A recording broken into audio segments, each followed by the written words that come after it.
Bishot Marav Rabota avec la permission d'Hachem, j'ai assisté à un mariage.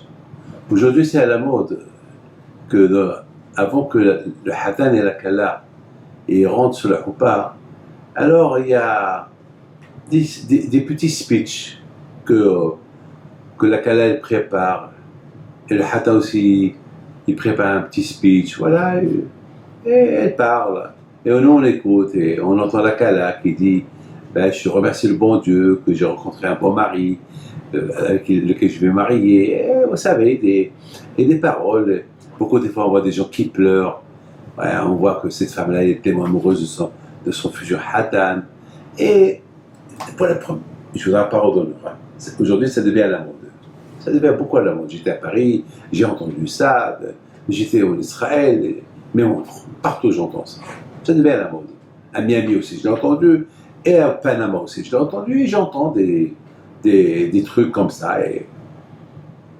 Mais pour la première fois que j'ai entendu ça, au départ, j'ai pas réalisé. Après, je me suis dit, je ne conteste pas ce qui se passe. Vous savez, aujourd'hui, c'est la mode. Il y a toujours des choses qui s'arrangent. Vous savez, même aujourd'hui, dans les enterrements, on voit maintenant les parents et les frères et les sœurs qui font qui prennent la parole devant le cercueil, chose qu'on ne voyait pas avant. Bon, c'est des choses, je sais pas s'ils font bien ou pas. Bon, mais c'est comme ça. Ils veulent s'exprimer leur tristesse devant le public, devant le corps. Je comprends. Une fois, j'ai entendu une jeune fille, avant de son mariage, la façon comment elle a parlé de son mari, de son futur mari. Je lui ai dit, j'espère que ce mariage va tenir. Et bien, 2 mois plus tard, ils ont divorcé. Beaucoup des fois, c'est un conseil que je donne. Je n'ai pas le droit de rentrer, de me mêler dans ce qui ne me regarde pas.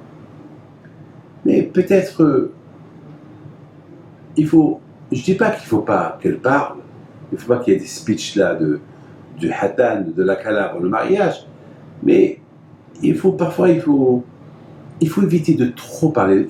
Quelques phrases, ça suffit. Parce que trop parler, et après il y a un divorce, après ça ne va pas, c'est une honte. Parce qu'on se rappelle tout ce qui a été dit. Et parfois, il y a aussi des jaloux. Pourquoi réveiller la jalousie des autres? Beaucoup de fois aussi, il y a des Hatan et la Kala qui vient de une limousine décapotable, une Rolls-Royce, avec une kippa sur la tête, passer dans les Champs-Élysées. Il y a des gens qui regardent. Pourquoi se faire montrer que le juif il est riche? Et pourtant c'est pas sérieux, il la loue, c'est une location, il n'est pas riche. C'est comme quelqu'un qui a fait un bon mariage et je sais qu'il a à peine qu'il gagne de l'argent. Je dis pourquoi tu as fait ça, pourquoi tu as dépensé? Et en plus il s'est endetté et à la fin il a divorcé. Alors pourquoi tout ça? Quand quelqu'un aussi qui vient chez moi, il me dit Rabbi David, je veux une bracha, je vais acheter une belle voiture et j'ai peur de rien là. Je lui dis ne l'achète pas, j'ai peur de rien là. Et à la fin, il me dit non, je dois l'acheter. Mes copains, ils ont acheté des voitures. Et qu'est-ce que tu as acheté? Une Porsche. Une Porsche. Mais t'es fou. Et quand tu vas la payer? Je vais m'arranger. Et quelle couleur? Jaune. Jaune. Mais t'es fou encore. Jaune, tu attires toute la jaunisse sur toi. Mais oui, tu es fou. Elle me dit, Rabbi David. Et elle a fait la histoire. Et il a tout perdu. Ils lui ont pris la voiture. Aujourd'hui, il a même honte de venir me voir. Alors, il faut faire attention. Mes amis, un mariage, c'est un couple. Madame et monsieur qui vont se marier, ils vont devenir une personne. Avant, la femme était, lorsque le Hatan il rentre seul. Lorsque la Kala elle rentre seule. Et à la fin, les deux, ils sortent ensemble. Ils vont devenir une seule personne. Hachem, il va devenir associé avec eux. Jusqu'à maintenant, chacun était individuel. Maintenant, les 3, ils vont faire partie. Et ils vont avoir à la maison un invité d'honneur tout le temps. C'est qui? Hachem. Il y a une mezuzah dans la maison qui rappelle le couple, hé, je suis là, je vous surveille. Shomer Datut Israël. Le Shaddai, c'est le nom de Dieu qui est écrit dans la mezuzah qui le rappelle, hé, je suis là pour vous protéger. Donc, toujours, avant qu'il y ait une histoire entre nous, il se rappelle, ah, comment on va se discuter, il y a Hachem à la maison. Donc, il ne faut pas oublier ce qui va embellir leur maison, c'est pas le salon, la salle à manger, la salle à coucher. Ce qui va embellir la maison et qui va rendre cette maison merveilleuse, c'est la paix.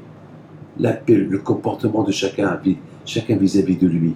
C'est ça. Et c'est ça, même Bil'am, Aracha, il a été merveilleux de voir le peuple juif comme il vivait chez lui à la maison. Il a dit Matouva al-Khayako. Il a dit en Juda, il y a beaucoup de gens, ils vivent bien avec devant les gens. Chacun, il veut montrer voilà comment je vis. Mais lorsqu'ils sont seuls, on ne sait pas ce qui se passe là-bas. Eh bien, il ne faut pas vivre pour les autres, il faut vivre pour vous.